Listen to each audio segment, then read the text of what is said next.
नई दिल्ली। केंद्र सरकार ने सीबीएसई 12वीं की बोर्ड परीक्षा रद्द करने का फैसला किया है। मंगलवार देर शाम तक प्रधानमंत्री नरेंद्र मोदी की अध्यक्षता में सीबीएसई 12वीं कक्षा की बोर्ड परीक्षाओं को लेकर मंथन किया गया और सभी विकल्पों पर विचार किया गया। बैठक में केंद्रीय गृह मंत्री अमित शाह, रक्षा मंत्री राजनाथ सिंह, वित्त मंत्री निर्मला सीतारमण सहित कई मंत्रियों और सचिवों ने हिस्सा लिया। सभी विकल्पों पर विचार के बाद 12वीं कक्षा की बोर्ड परीक्षाओं को रद्द करने का फैसला लिया गया। महाराष्ट्र में कोरोना वायरस के 14,123 नए मामले आए। 10 मार्च के बाद सबसे कम मामले। राज्य के स्वास्थ्य विभाग ने बताया कि 14,123 नए मामले सामने आए, जिसके साथ राज्य में संक्रमण के कुल मामले बढ़कर 57,61,015 हो गए, जबकि मृतकों की संख्या बढ़कर 96,198 हो गई।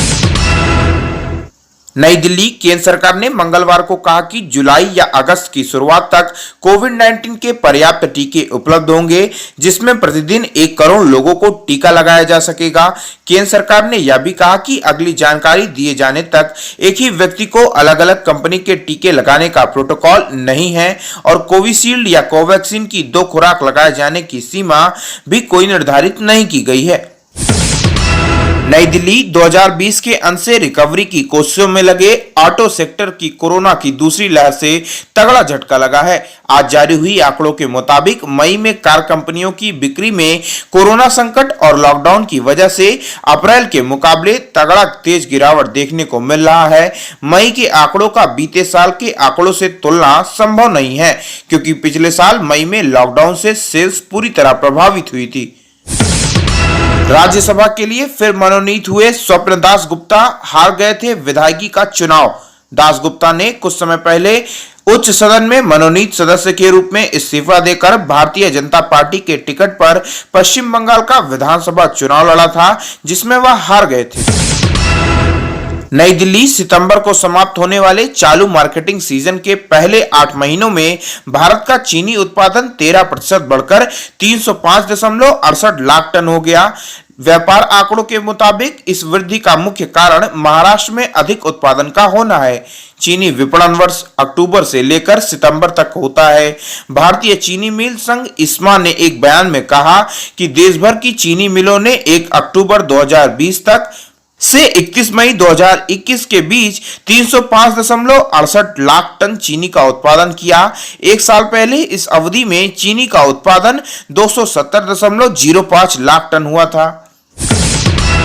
सिनेमा की दुनिया में अपनी एक्टिंग और खूबसूरती से लाखों दिलों पर राज करने वाली हिंदी एक्ट्रेस नरगिस का आज जन्मदिन है। नरगिस ने बॉलीवुड जगत में अपनी अदाकारी से सभी दिलों पर राज किया। नरगिस का जन्म 1 जून 1929 को तत्कालीन बंगाल प्रेसिडेंसी कलकत्ता में हुआ था। पद्मश्री और राज्यसभा की सदस्य बनने वाली वह पहली अभिनेत्री थी।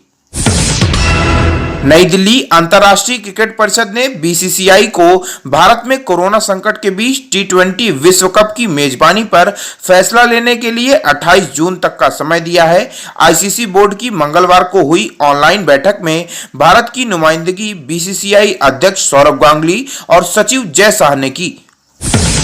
नई दिल्ली। गत चैंपियन कैरोलिना मारिन बाएं घुटने में चोट के कारण मंगलवार को टोक्यो ओलंपिक से हट गई। इस स्टार बैडमिंटन खिलाड़ी को चोट से उबरने के लिए सर्जरी करानी पड़ेगी। स्पेन की इस 27 वर्षीय खिलाड़ी ने शनिवार को ट्रेनिंग के दौरान घुटने में दर्द महसूस किया और परीक्षण में चोट का पता लगा। आपको बता दें कि कैरोलिना मारिन अगले टोक्यो ओलंपिक की 2019 की विजेता रही थी। नई दिल्ली। विश्व स्वास्थ्य संगठन WHO ने सोमवार को कोरोना वायरस के सभी वेरिएंट या स्ट्रेन का नामकरण कर दिया। कोरोना वायरस के स्ट्रेन या वेरिएंट को किसी देश विशेष से जोड़ने को लेकर उपजे विवाद के बीच WHO ने कोरोना यानी SARS-CoV-2 के मुख्य वेरिएंट के नामों को पुकारने और याद रखने के लिए नामकरण कर दिया। कोरोना के लिए जिम्मेदार वायरस का नामकरण ग्रीक अल्फाबेट का इस्तेमाल करते हुए किया गया है। यह नाम व्यापक रायशुमारी और समीक्षा के बाद तय किए गए हैं। इसी के तहत भारत में सबसे पहले कोरोना का जो वेरिएंट मिला था उसका नाम है डेल्टा वेरिएंट। भारत में 12 मई को इस वेरिएंट की पहचान B1617 से की गई थी, जिसे भारतीय वेरिएंट कहा जा रहा है। यह वेरिएंट अब तक 53 देशों में पाया जा चुका है। नमस्कार दोस्तों, एशियन हेडलाइंस सच का आईना में देखिए राजनीति, मनोरंजन, बिजनेस, खेलकूद, धर्म और देश दुनिया की प्रमुख खबरें। एशियन हेडलाइंस पर हमारे चैनल को लगातार देखने के लिए सब्सक्राइब करें, बेल आइकन दबाकर अप्रूव करें।